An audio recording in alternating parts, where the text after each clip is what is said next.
Hey everyone, happy Friday. I hope you're all having a wonderful week. So today we're talking about allergies versus sensitivities when it comes to our lash services and our brow services as well. And if y'all have any questions as I'm talking today, as always, feel free to drop them in the comments and I will try to answer them all as we go. So let's go ahead and dive into it. First, I want to talk about what's the difference between an allergy and a sensitivity, so an allergic reaction and just a sensitivity. Because we do need to kind of handle the situations differently if our clients are kind of presenting different symptoms.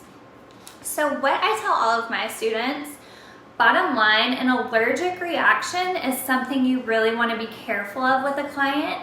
That is going to be a contraindication for future services. And when we put this into perspective, any kind of foreign product, any kind of foreign anything that we put on our skin or around our eyes can trigger a sensitivity, irritation, or an allergic reaction. And basically what's happening with an allergic reaction is it's our body's way of protecting itself. It's saying, hey, this isn't supposed to be here. I'm afraid this product's harming me. So then it's producing more antibodies, which then also produces high levels of histamine. And the histamine is actually what causes those symptoms we're seeing. So any redness, irritation, swelling, itchiness, all of that comes from a histamine reaction. And that all pertains to allergic reactions.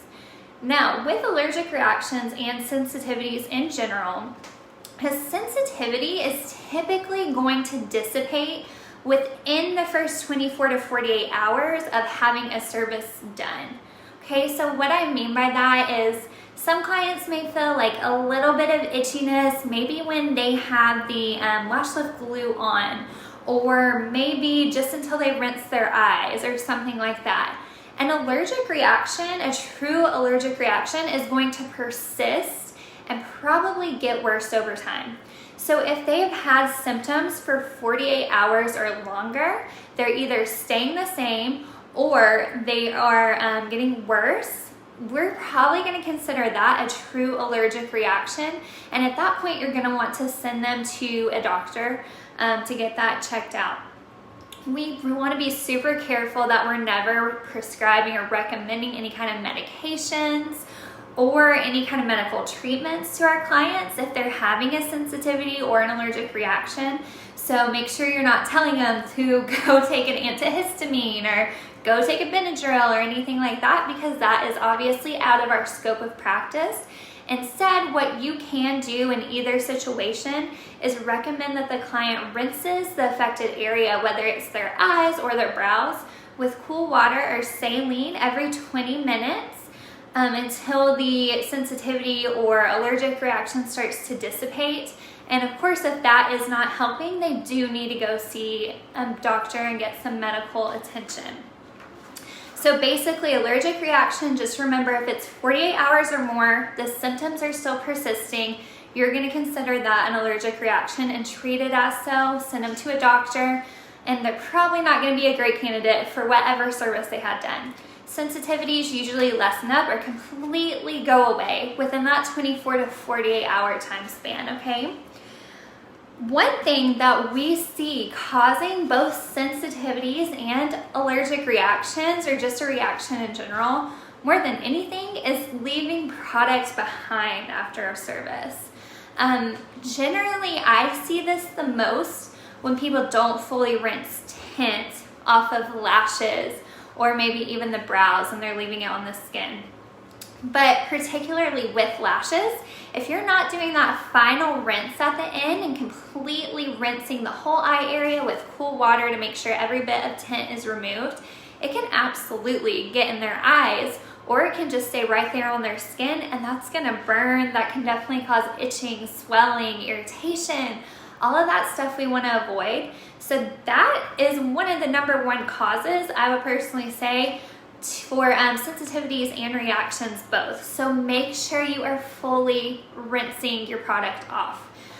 With our Elleebana protocol, we recommend doing a cool water rinse with lash lamination or lash lift after you remove step 2, the setting lotion, and also after you remove the tint. So a full, complete, entire eye rinse. Don't be afraid to get in there with cool water. We want to make sure there's no products left on the skin, or definitely not in the eye. Another method that we see that can increase the likelihood of having a reaction is tinting the lashes while they're still on the rod or shield. So our Elleebana protocol, the preferred method is to remove the lashes from the rod or shield completely, rinse the eye area like we just talked about of that setting lotion, and then apply your tint. You may see some other brands training to tint with the lashes on the rod or shield. And the reason we don't prefer to do this is because our lashes are there to protect our eyes. With tint, we really try to get a thorough coating of the lashes, especially when you're doing bottom lashes as well.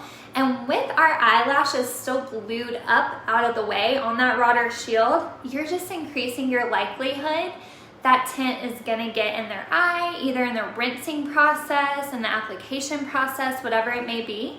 So our preferred method is always to tint off of the rod or shield, which if you are Elleebana certified, this is how you should have learned in training as well. As far as tint and henna go, you may have some clients that already know they have a existing allergy or they've had a reaction previously to tint or henna. It doesn't hurt to do a patch test. Our recommended method of patch testing prior to their service, we like to do it 48 to 72 hours prior to their service with our Elleeplex Profusion tints, just to kind of see what may have caused that reaction before, because like we already talked about, their reaction could have just been because their previous practitioner artist didn't fully rinse their tint off the skin.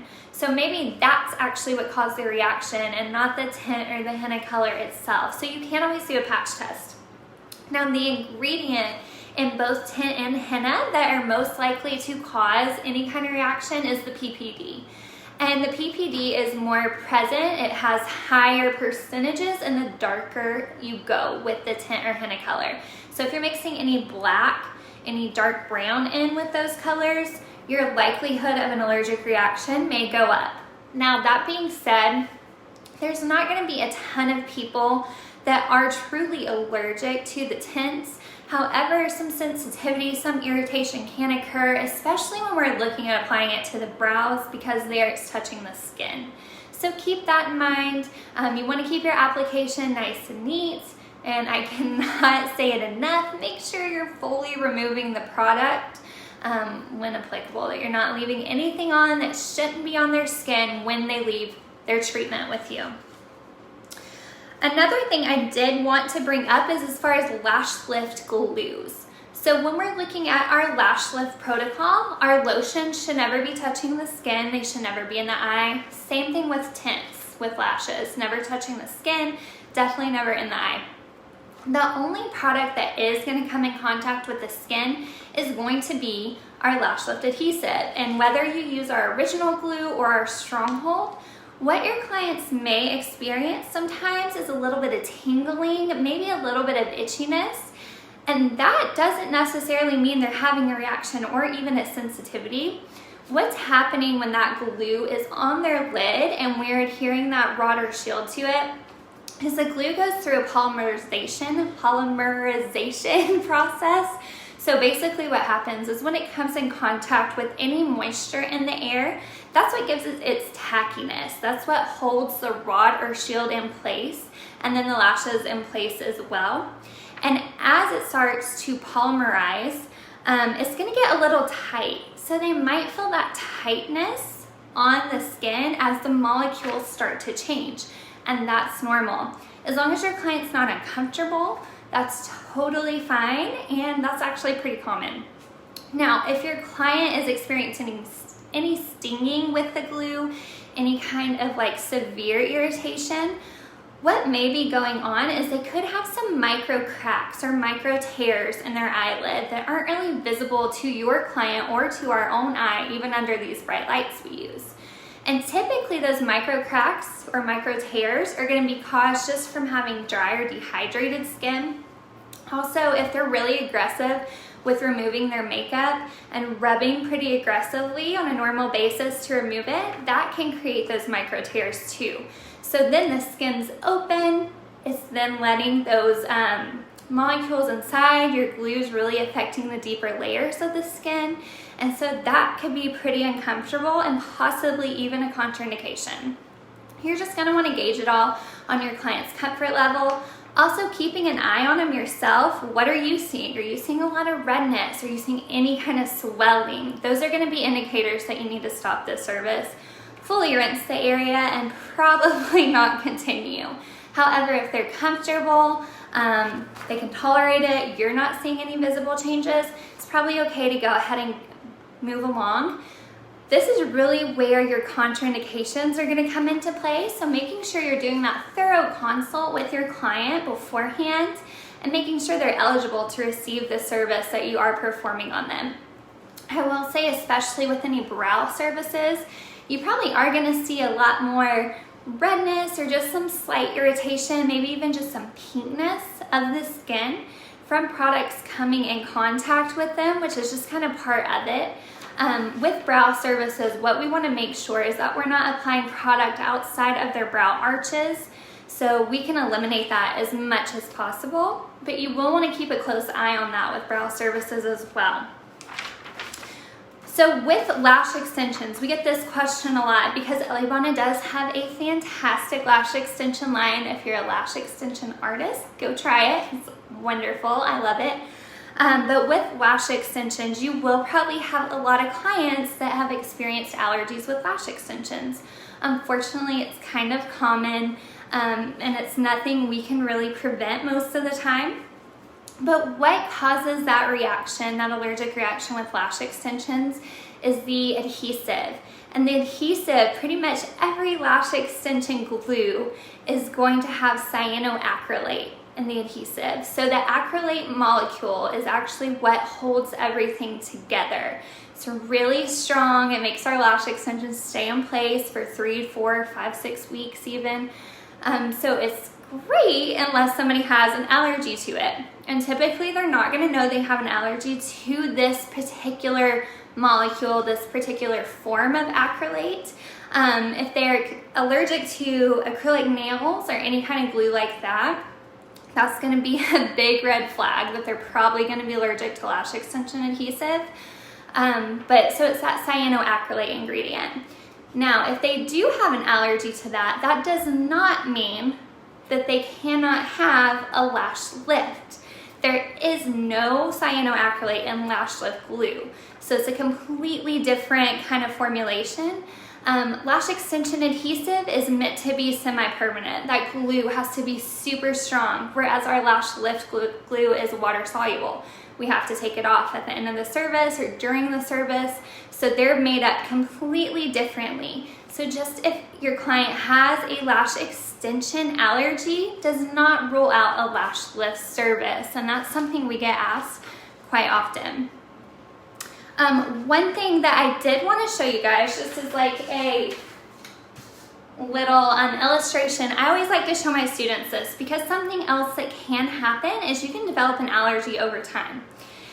And essentially, bear with me because my drawing skills are not fabulous, but you can imagine everyone has a different bucket size when it comes to how much their body will tolerate with services or those foreign objects, see if you guys can see it, that we're putting on them during a service. See if I can.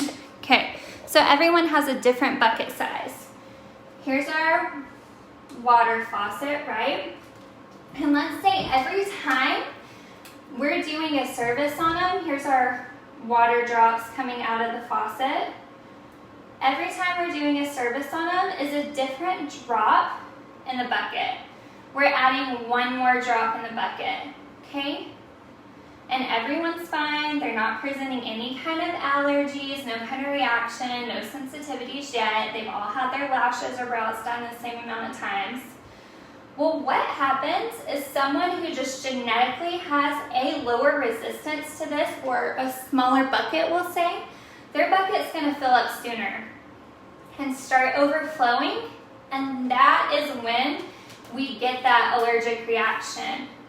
Whereas this person over here, client down here, could have their lashes or brows or what have you done the same exact amount of times, but their bucket is nowhere full. So they could get their lashes or brows done their entire life and have no kind of reaction whatsoever. Where this client maybe can only have it done a few times before they start presenting those symptoms. And this one's kind of just like an in-between. Maybe they have it for years. And this is that client who you've been working on for years. You haven't changed a single thing, but then they start having these symptoms or these allergic reactions all of a sudden, and you can't figure out why. Well, their bucket's just full. And so now it's overflowing. So you can think of developing allergies over time in this sense. You can even explain it to your clients like that. And it's really, again, nothing we can avoid. It's just how much our body is going to tolerate of those foreign substances that we continue to put on them over and over again. So that's just something to keep in mind as well. If you're really trying to troubleshoot what's going on, maybe what's causing their allergic reaction or sensitivity, it could just be their body's done with it and they can't get it done anymore. Which, if it's a lash extension client, you can always try lash lifting.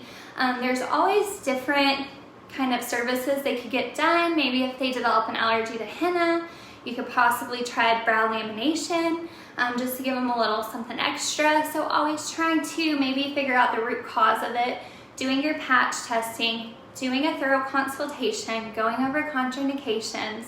All of these things are going to come into play, of course. So I hope that helps you guys understand the difference between an allergy, true allergic reaction, and a sensitivity. If y'all have any questions later on, I will of course come back and check this post again, so just let me know.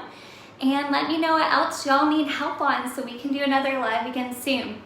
Hope everyone has a great weekend, have a great 4th of July, be safe, and we'll see you again on the next live. Bye guys.